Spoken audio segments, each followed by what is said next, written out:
আজারি হুজুর March for গাজায় চোখে একটা সানগ্লাস পরিছে, ভালোই লাগিচ্ছে মাশাল্লাহ। কচু খেতি ওটা আবিষ্কার করেছে, এটা রেবন কোম্পানির, ওই কোম্পানি ইসরায়েলে বিনিয়োগ করেছে। তাই মেলা গ্রুপ নাকি রেবনকে বয়কটের ঘোষণা দিছে। ওই রেবনের সানগ্লাস আজারি হুজুর পিন্দিছে, মেলা খারাপ কাজ করছে আজারি হুজুর। তাই তো কইছে কচু খেতি, তাই না তাই না তাই কইছে না? হ্যাঁ, কচু খেতির আসলে সমস্যা কই, তার কোন কোন জায়গায় ব্যথা? হ্যাঁ, তার ব্যথা তো আজাহারি মাসপোর গাজায় আজহারি একটা চশমা পরেছিলেন। অনেকে দাবি করতেছেন, অনেক কচুক্ষেতী সাংবাদিক এবং অনেক ইসলাম বিরোধী যারা আসলে আলেমদের ঐক্য দেখতে পারে না, সবসময় আলেমের বিরুদ্ধে লেগে থাকে, তারা বলতে যাচ্ছে যে আজহারের চোখের এই চশমাটি ইসরায়েলি পণ্য। দর্শক, কত বড় অভিযোগ করেছেন যে আজহারি তিনি বাহির দিয়ে মালয়েশিয়া থেকে এসেছেন মাসপোর গাজায় অংশগ্রহণ করতে, ফিলিস্তিনের পক্ষে সংহতি জানাতে। সেই আজহারি নাকি ইসরায়েলের চশমা পরে এসেছেন, অর্থাৎ তিনি ইসরায়েলের পণ্য কিনেন। তো এই যে বাম্বু সেকুলার আজহারের বিরুদ্ধে লেগেছে, কেন লেগেছে এবং আজহারি যে চশমা এটাকে আসলে ইসরায়েলি পণ্য কিনা, এই বিষয় নিয়ে নতুন তথ্য প্রকাশ করেছেন পিনাকি ভট্টাচার্য। তারা যেন আসলে বুঝতে পারবেন যে আসলে বাম্বু সেকুলাররা কিভাবে এই যারা সত্যের পক্ষে কথা বলে তাদের বিরুদ্ধে লাগে। চলুন আলোচনা শুনবো। খুশি হাসিনা আর ফ্যাসিস্ট আওয়ামী লীগ বিহীন নববর্ষ, প্রগতিবাদীদের বয়ান ভাঙ্গা এক নতুন সূর্যের দিন। এই দিনকে ছিনে আনার জন্য আমাদের আগুনের মতো হাজার হাজার পোলামাইয়া তাদের জীবন দিয়া শহীদ হয়েছে। তাদের আমাদের জাতির তরফ থেকে সালাম। আমাদের আকাশের তারাদের এই শহীদদের দিয়া নামকরণ করব, এক একটা তারার এক এক নাম দেব। এই শুভ দিনে কাউরে বাম্বু দেওয়া ঠিক না, আর গান্ডুদেরকে বাম্বু দেওয়া কোনো মজা নাই, তাও বাম্বু দিতেই হয়। তো এই শুভ দিনে এনা বাম্বু দিয়াই শুরু করি। আসেন আল্লাহর নামে বাম্বু চলমান হোক। আজারি হুজুর মার্চ ফর গাজায় চোখে একটা সানগ্লাস পরিছে, ভালোই লাগিচ্ছে মাশাল্লাহ। কচু খেতি ওটা আবিষ্কার করেছে, এটা রেবন কোম্পানির, ওই কোম্পানি ইসরায়েলে বিনিয়োগ করেছে। তাই মেলা গ্রুপ নাকি রেবনকে বয়কটের ঘোষণা দিছে। ওই রেবনের সানগ্লাস আজারি হুজুর পিন্দিছে, মেলা খারাপ কাজ করছে আজারি হুজুর। তাই তো কইছে কচু খেতি, তাই না তাই না তাই কইছে না? হ্যাঁ, কচু খেতির আসলে সমস্যা কই, তার কোন কোন জায়গায় ব্যথা? হ্যাঁ, তার ব্যথা তো আজাহারি স্মার্ট, তরুণ, দেখতে ভালো মাশাল্লাহ, ভালো বাংলা ইংরেজি কইতে পারে। তাই টাটায় বাঙ্গুয়ালিদের তারা দেশ ছাড়া করেছিল, এখন লাগিছে পিছে, কিছুদিন পরপরই পিছে লাগে। ওই যে দুদুও লাগিছিল পিছে, দিসিয়াটা শান্টিং থেমে গেছে। কিন্তু যে কথাটা কইছে সেটা কি যৌক্তিক কথা? কচু খেতি আমার আগ্রহের বিষয় না, কিন্তু এই ধরনের বিষয়গুলো কিভাবে ডিল করতে হবে সেটা আমাদের বুঝতে হবে। এখানে মেলা বিতর্কের বিষয় আছে, এটা একটু খোলাসা করে না বললে আমাদের জন্য বোঝা খুবই মুশকিল। আর এইসব আলোচনা যারা তুলে তারা আসলে কার স্বার্থ রক্ষা করে, আর তাদের এই কুটনামিটা কেন করে সেটা বোঝাটা জরুরি। আসেন আল্লাহর নামে শুরু করি। পণ্য বয়কট বা বিডিএস কি এবং কেন? আপনারা জানেন যে আমি বাংলাদেশে হাসিনা পতনের আগে একটা বেশ সফল বয়কট আন্দোলনে আপনাদের সাথে নিয়ে শুরু করেছিলাম। তাই এই বয়কট আন্দোলন কিভাবে গড়ে তুলতে হয়, কেন গড়ে তুলি, সেটা নিয়ে ব্যাপক পড়াশোনা করতে হয়েছিল।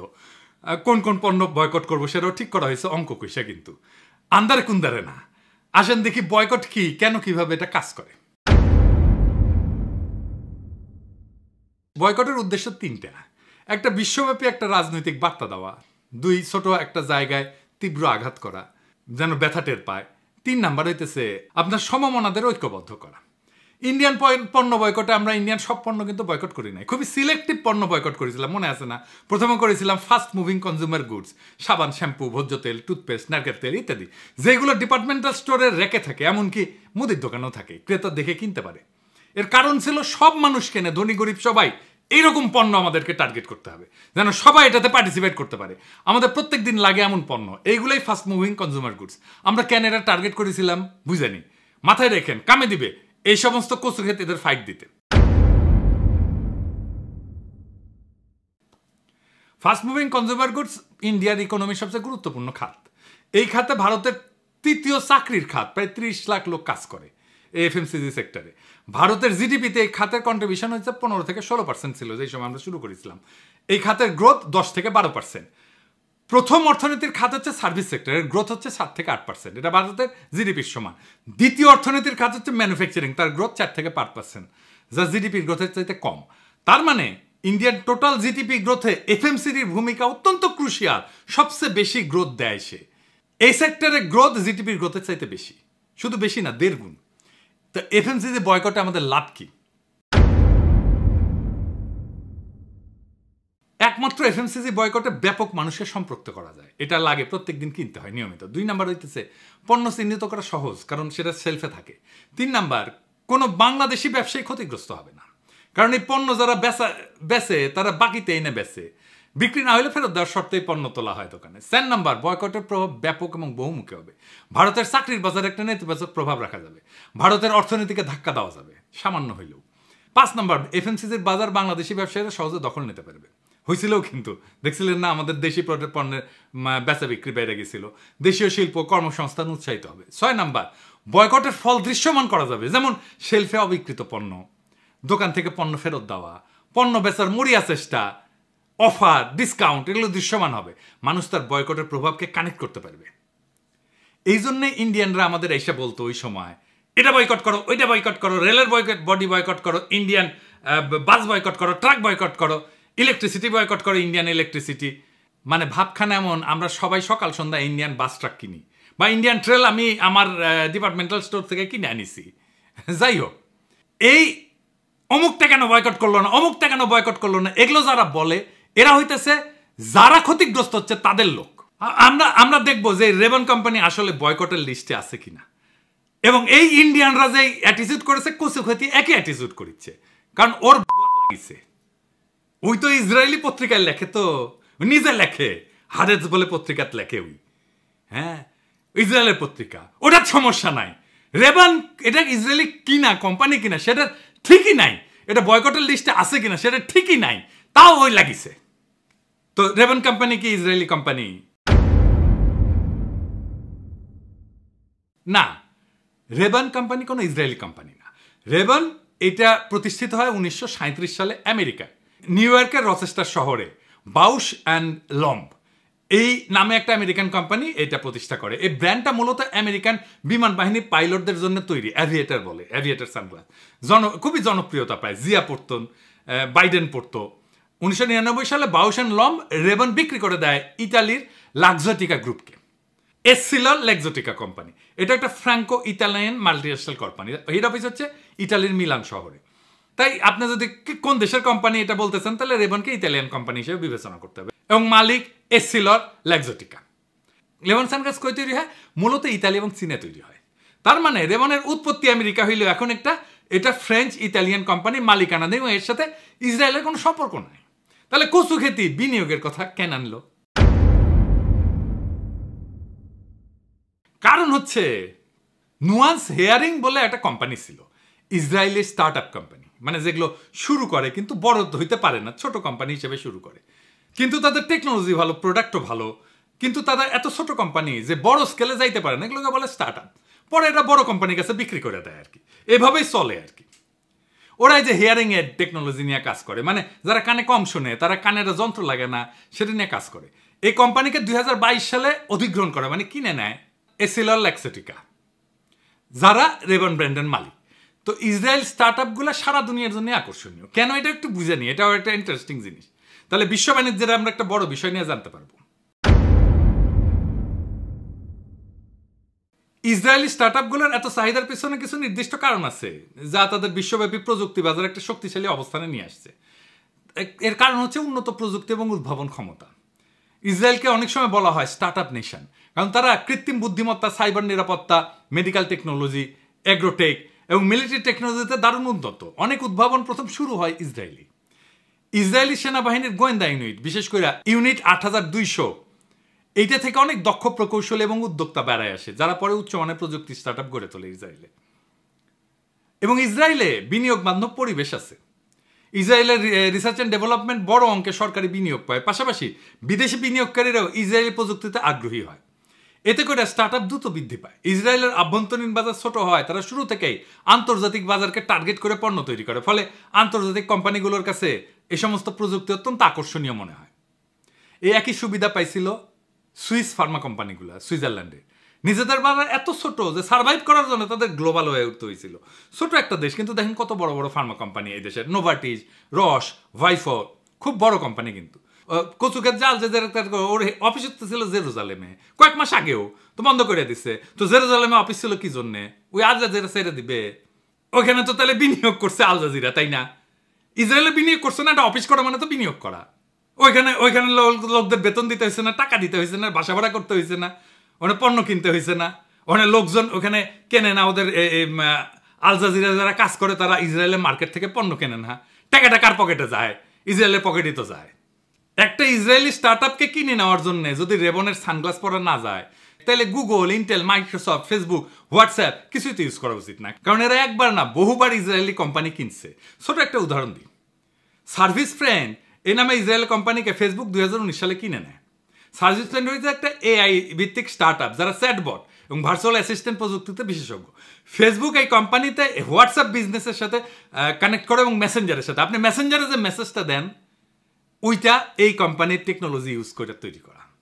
হোয়াটসঅ্যাপে যে মেসেজটা দেন অটোমেটেড রেসপন্স হয় যেটা, সেটাও এই কোম্পানির টেকনোলজি ইউজ করে, সার্ভিস ফ্রেন্ডের টেকনোলজি ইউজ করে। তো তাইলে গুগল ব্যবহার বন্ধ করে দিতে হয়, হোয়াটসঅ্যাপ ব্যবহার বন্ধ করে দিতে হয়, ফেসবুকের মেসেঞ্জার ব্যবহার বন্ধ করে দিতে হয়, তাই না? আর রেবন কোম্পানিকে বয়কটের কথা কে কইছে? বিডিএস, যেটা বয়কটের মুভমেন্ট, ফিলিস্তিনির সাপোর্টে যে বয়কট মুভমেন্ট, সেটার একটা ওয়েবসাইট আছে, আমরা একটু পরে দেখবো। ওইখানে এই কোম্পানির কোনো উল্লেখ নাই। কিন্তু সারা দুনিয়ার তো নানা চান্দাবাজ আছে কচু খেতির মতো। এরকম একটা ওয়েবসাইট বানায় বলে তোমার নাম ঢুকে দিব, তোমার নাম ঢুকে দিব, না দিলে গেলে না, আমার টাকা দাও, তোমার নাম তার সাথে ঢুকে দেবো, এই করে এই সমস্ত ঝামেলাগুলো করে। তাই সত্যিকার অর্থে এটা বয়কটের পণ্য কিনা সেটা আপনি বিডিএস এর সাইটে যেয়ে দেখবেন। যদি দেখেন বিডিএস এর পণ্য, তাইলে আপনি বয়কট করেন।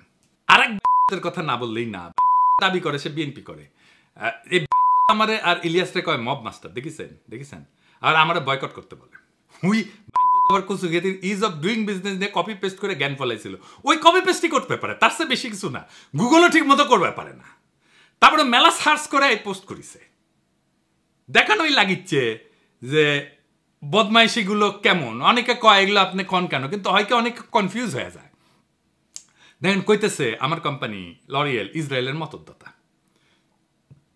আবার কেউ কেউ আগ বাড়ায় কয় লরিয়েল ইসরায়েলি কোম্পানি। কেউ কছে শুনিছে, আশা কয়ে দিছে আমার কমেন্ট বক্সে, না যে গুগল করে দেখবি, তাও কিন্তু দেখে না। তো উই কি দিছে, একটা স্ক্রিনশট দিছে, কইছে লরিয়েল নাকি ওয়ান ফ্রেন্ড অফ ইসরায়েল, দিছে একটা স্ক্রিনশট দিছে। গুগল করে পেছে আর কি, তুই সার্চ করবি, সেটুকু ওর এনার্জি নাই। দেখিছেন না কেমন মোটা হয়েছে, কেমন চর্বি থল করে সে গোটা শরীরে। তো এডিটর সাহেব ওই সাইটে যান, দেখি তো ফ্রেন্ড, ওয়ান ফ্রেন্ড দেখি না, দেখিছেন ওরা প্রমাণও দিছে, দেখেছেন এই যে লরিয়েল আসলে one friend of Israel, proof একটা বাটন দিচ্ছে। এডিটর সাহেব দেখছেন? আচ্ছা এডিটর সাহেব বাটনে একটা প্রেস করেন না, দেখি কি প্রুফ দেখায়। দেখেছেন? কোনো প্রুফ নাই। দেখেছেন? হ্যাঁ, ফিলিস্তিনের সাপোর্টে যে বয়কট মুভমেন্ট, সেটা একটা লিস্ট আছে এই সাইটে, এটি আছে নাম লরিয়েলে। দেখেন, নিজেই দেখেন।